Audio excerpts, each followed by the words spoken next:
Hey guys, it's Mr. Tony Yekini, aka Mr. T Yek, your English teacher.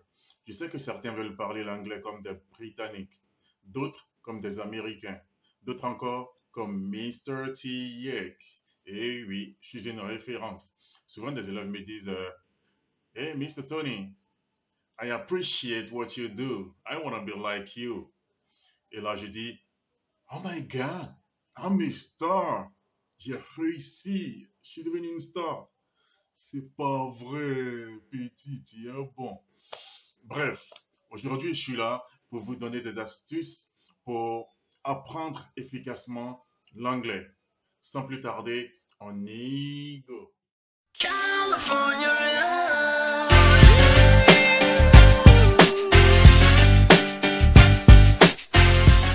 Pour apprendre efficacement l'anglais, il faut avoir confiance en soi.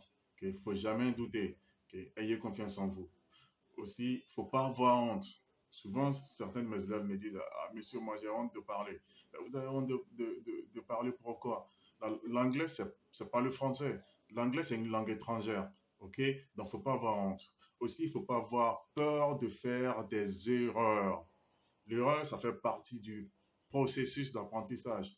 Nous tous, nous commettons des erreurs, mais on apprend de nos erreurs. Et surtout que c'est une langue étrangère, il ne faut pas avoir peur de commettre ces erreurs-là. OK? Il faut aller, faut avoir confiance et puis il faut avancer. Et aussi, il faut avoir un cahier dans lequel noter les nouveaux mots et les nouvelles expressions. Chaque jour, il faut trouver une demi-heure, c'est-à-dire 30 minutes pour pratiquer l'anglais.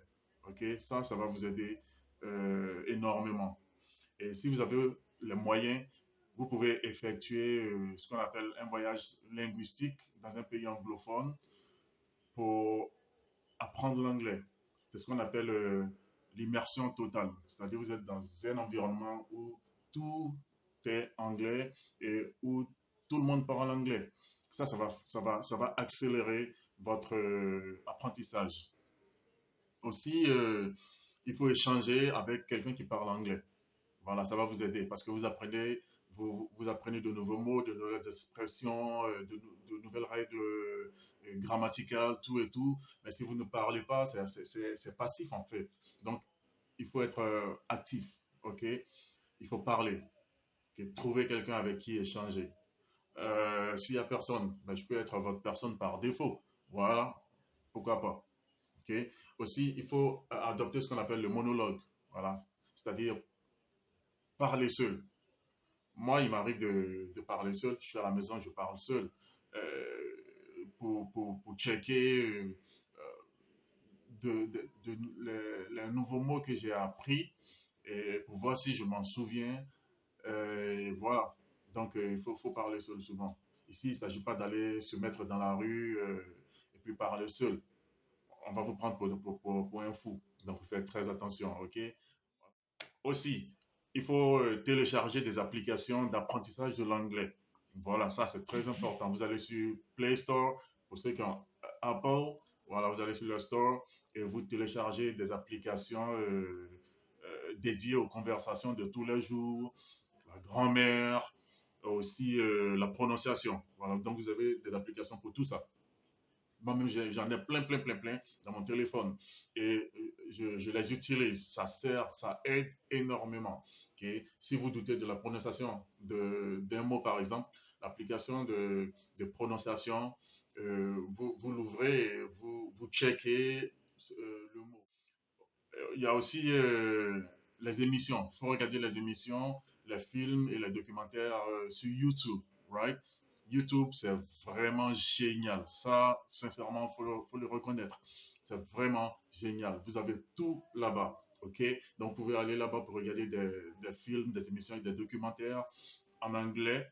Et souvent, vous pouvez taper même film ou documentaire en anglais sous-titré. Et vous allez voir que ce que les gens se disent là, c'est sous-titré, c'est-à-dire c'est écrit en bas. Donc, vous écoutez en même temps et vous lisez. Vous voyez, ça aide beaucoup. Donc, faut utiliser YouTube. Ok, il faut aller là-bas. C'est très, très, très, très. It's very good. Very good. Ok. Il y a aussi qu'il ne faut pas se gêner à demander aux gens de répéter ce qu'ils ont dit. Que si vous n'avez pas compris, vous pouvez demander simplement.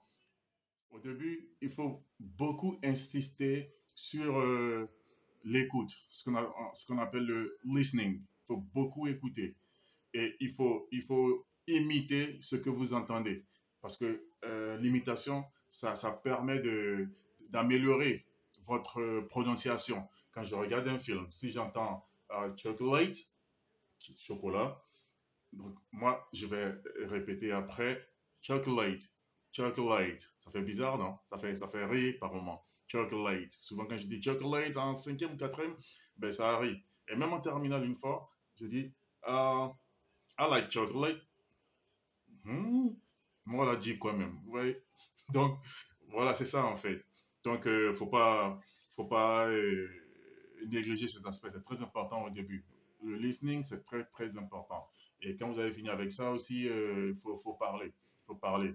Parce que, en fait, l'anglais, ça sert à communiquer. Donc, il faut parler tous les jours. Ok. Il faut parler tous les jours. Si vous agissez ainsi, vous allez y arriver. Ok. Si vous agissez ainsi, vous allez y arriver. Voilà, c'était quelques astuces pour apprendre efficacement l'anglais. Allez, prenez soin de vous. God bless you. I'm Mr. Tony Yekini, aka Mr. T Yek. Bye bye, bye bye. Au début,